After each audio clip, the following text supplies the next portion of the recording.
안녕하세요. 아그네스 하우스에서 인사드립니다. 오늘도 치열한 하루를 보낸 몸과 마음에게 편안한 휴식을 선물하기로 해요. 기분 좋게, 평화롭게 몸에 들어간 모든 힘과 긴장을 내려놓고 스르르 꿀잠 주무세요. 들려드릴 책은 지난 시간에 이어 절대 기도의 비밀, 오늘은 치유의 숲 부분입니다. 사람들은 고통 너머에 치유의 힘이 존재한다는 사실을 수세기 전부터 알고 감사해왔다. 그 사실이 나가 한 마디 문서에 기록된 것은 지금으로부터 거의 2000년 전 2세기 무렵이었는데, 기록될 당시에도 그랬지만 오늘날에도 중요한 의미를 띈다고 하겠다. 고대 그노시스 문서 중에는 우리가 고통에 취약한 것을 치유와 생명으로 통하는 출입구라고 표현한 구절이 있다. 또한 영감으로 가득한 도마복음서에서 예수는 상처를 받음으로써 얻는 힘에 대해 이렇게 설명했다. 고통받고 나서 삶을 찾은 인간은 축복받은 인간이다. 예수의 가르침은 계속된다. 그대 마음속에 가진 것을 열매 맺는다면 그것이 그대를 구원하리라. 결국은 각자 마음속에 살아있는 사랑이 모든 치유의 원동력이다.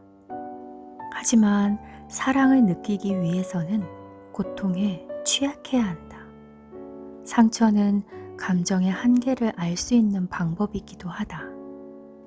자신의 고통을 느끼고 다른 사람의 고통을 연민하는 능력이 있다는 것은 깊이 사랑할 수 있는 능력이 있음을 방증한다. 말하자면 자신을 치유하기 위해서는 사랑이 필요한데, 사랑할 능력이 있다는 것을 깨닫기 위해서는 가끔씩 상처라는 대가를 지불해야 하는 것이다.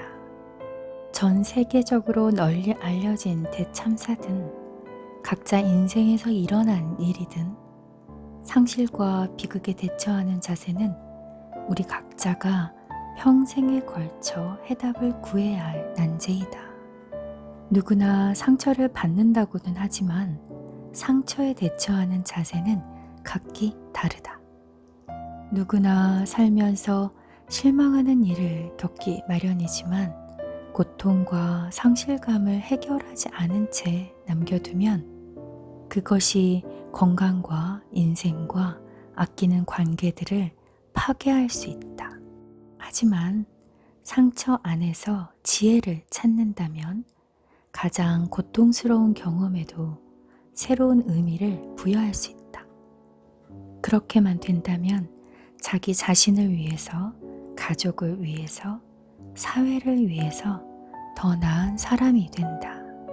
그것이 우리가 더 나은 세상을 건설하는 길이다. 얼마나 참을 수 있을까?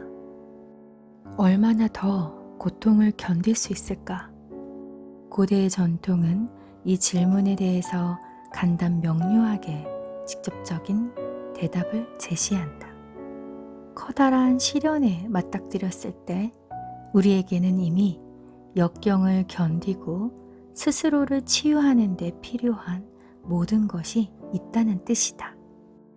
세상의 어머니들은 이 불변의 진리를 명료하고 따뜻한 문장 안에 담아 세대를 거쳐 전수해왔다. 신은 우리가 견딜 수 있는 이상의 것은 주지 않는다.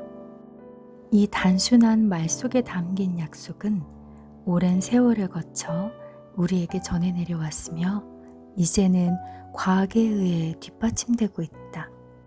우리는 인생의 시련을 이겨내는 데 필요한 모든 것을 이미 갖고 있다.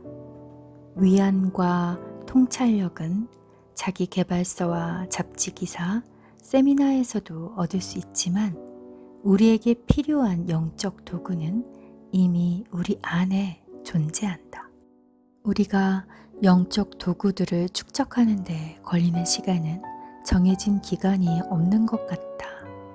디지털 영상은 해체되었다가 다시 모이는데 불과 몇 분밖에 걸리지 않지만 우리 내부에서 특정 주기가 완성되려면 몇 달 내지는 몇 년, 수십 년, 때로는 평생이 걸리기도 한다.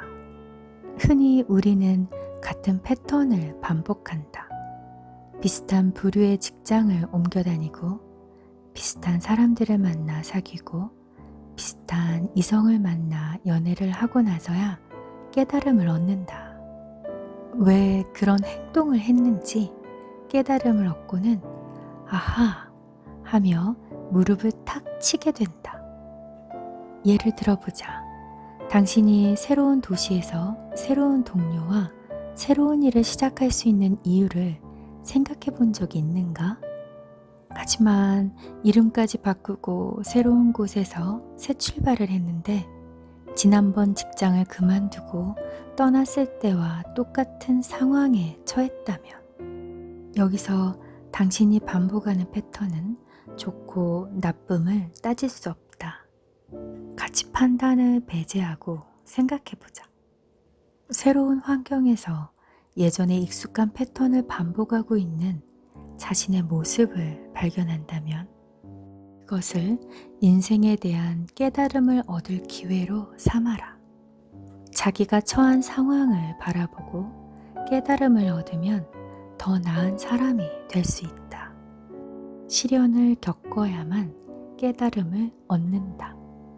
이 원칙을 알든 모르든 인생이 우리에게 어떤 시련을 주든 위기 상황에 처했을 때 우리는 이미 문제를 해결하고 상처를 치유하며 시련을 극복하는 데 필요한 모든 것을 갖추고 있다. 그럴 수밖에 없다. 그것이 자연의 이치이니까. 균형과 변화의 순환에 면역이 된 사람은 없다. 가족과 친구가 얼마나 많고 얼마나 많은 책을 읽었으며 얼마나 성공을 거두었든 간에 누구나 인생의 변곡점은 있기 마련이다. 흥미로운 것은 저마다 그 변곡점이 다르다는 것이다. 아무리 자기 인생을 조종하고 통제할 수 있다고 자신한다 하더라도 모든 경험과 관계는 우리의 통제력을 벗어난 곳에 있다. 우리 자신을 훈련하고 준비하기 위해 거치는 과정인 것이다. 배신과 상처로 얼룩진 인생의 고비를 겪는 동안 문제를 정복하는 길에 한 발짝씩 가까이 다가갈 수 있다. 하지만 마지막 영적 도구를 갖추고 나서야 균형을 이룰 준비가 되었다는 신호를 보낼 수 있다. 이봐, 나 준비됐어. 어서 시작해. 그제야 스스로 깨달음을 얻었다는 것을 증명할 때가 된 것이다. 의식을 하든 못하든 경험에서 깨달음을 얻을 때까지는 시련을 겪을 수밖에 없다. 시련인지 아닌지 잘 모를 정도로 교묘하게 괴로운 일을 겪을 수도 있다. 하지만 과거에 겪은 배신과 깨어진 약속이 의미하는 바를 파악할 때 비로소 지혜와 내공이 생겨서 반복한 패턴을 깨고 새로운 삶을 시작할 수 있다. 서구 불교계의 선구자이며 스승인 라마 수리아다스는 상처와 슬픔으로 얼룩진 시간이 얼마나 강력한 힘을 발휘할 수 있는지를 다음과 같이 설명했다. 모든 인생에는 기쁨과 슬픔이 있기 마련이다. 우리는 기쁨에만 집중하며 슬픔은 잊으려고 애쓰지만 인생에서 만나는 모든 것들을 깨달음의 계기로 삼는 것이야말로 얼마나 현명한 자세인가. 고대인의 지혜를 탐색하면 과거의 상처를 치유의 지혜로 바꾸는 힘을 얻을 수 있다. 더 건강하고 더 활력이 넘치는 인생을 더 오랫동안 살기 위해서는 마음속의 상처를 이해해야만 한다. 수많은 고대 전통이 언급한 아름다움과 기도의 힘은 현대인의 생활 속에서 재발견되고 있다. 여느 글에서도 보았듯이 나바우 인디언의 지혜는 바깥 세상에서 겪는 고통과 마음속에 존재하는 사랑 사이의 관계를 깨닫는데 핵심이 있다. 상처와 지혜와 사랑은 완전히 다른 것처럼 보이지만 대개는 전혀 뜻하지 않은 기묘한 관계를 통해서 긴밀하게 연관되기 마련이다. 아픈 만큼 성숙해진다는 말이 있다. 아픔을 겪으면 자신의 감정 수용 능력을 확인할 수 있다. 상처가 깊고 고통이 클수록 감정의 농도는 짙어진다. 가장 큰 고통을 느낄 때 가장 큰 사랑을 경험할 수 있다. 용서도 상처와 직접적인 연관을 맺고 있는 것으로 보인다. 팀 로렌스는 상처가 클수록 용서로부터 얻는 혜택이 크다고 설명한다. 따라서 상처는 선택에 따르는 형벌이 아니라 사랑하는 능력을 확인하는 바로미터라고 볼 수 있다. 수많은 전통들은 사랑의 힘을 세상을 한데 묶는 접착체로 표현했다. 사랑은 가장 강력한 치유의 힘이다. 때때로 우리의 사랑은 상상을 초월하는 역경과 시련에 부딪힌다. 그럴 때마다 여전히 사랑할 수 있겠느냐고 인생은 묻지만 우리가 해야 할 대답은 한결같다. 큰 목소리로 할 수 있어 라고 외쳐라. 우리는 아직 여기에 있으니까. 우리가 그것을 사랑이라는 이름으로 부르든 그저 삶 속에서 사랑의 의미를 실천하며 살아가든 아무런 차이는 없다. 사랑은 우리를 지탱하는 뿌리다. 행복할 때나 힘들 때나 사랑은 우리를 이끄는 힘이며 가장 쓰라린 인생의 상처도 치유할 수 있다는 약속이다. 고대인들은 삶 속에 녹아 흐르는 사랑으로 상처를 치유했다. 우리도 그러기 위해서는 가장 쓰라린 상처를 가장 큰 지혜로 바꾸는 길을 찾아야만 한다. 상처를 지혜로 바꾸기. 상처와 지혜는 자연스러운 순환 과정의 일부로서 서로 긴밀히 연관되어 있다. 상처는 경험을 해석하는 마음가짐에 따라 생기기 때문에 일어난 일을 바라보는 시각을 바꾸면 순환 과정상의 초점 역시 바뀌게 된다. 상처가 너무 깊어서 그것을 부정하고 싶거나 도망치거나 어떻게든 정면 대결을 피하고 싶을 때는 그 감정 안에 갇히기 쉽다. 하지만 어디에서 비롯된 상처이든 상처를 치유된 지혜의 형태로 변형시키는 힘이 우리 내부에 있다. 상처를 준 사건은 변하지 않았지만 고통을 대하는 마음가짐을 달리하면 힘을 얻을 수 있다. 최근에 들어서 서양의 과학은 고대인들이 이해하고 실생활에 적용했던 진리를 재발견했다. 고대인들은 우리 주변의 세상이 살아있는 거울이라고 생각했다. 즉, 세상은 우리 안에 살아있는 감정들을 투영하는 양자망인 것이다. 건강은 물론이고 가정과 사회와 세계 평화의 양상은 우리의 마음속 깊은 곳에 자리한 믿음들을 반영하고 있다는 뜻이다. 인간의 믿음과 세상의 경험 사이에 이러한 관계는 이제 21세기 최신 이론들의 강력한 지지를 받고 있다. 긍정적인 믿음뿐만 아니라 부정적인 믿음에도 똑같은 원리가 적용된다. 감사와 공감과 사랑 같은 생명 친화적인 감정들은 저혈압이나 좋은 호르몬의 분비 혹은 면역력 강화와 같은 건강에 이로운 조건을 유발하는 것으로 밝혀졌다.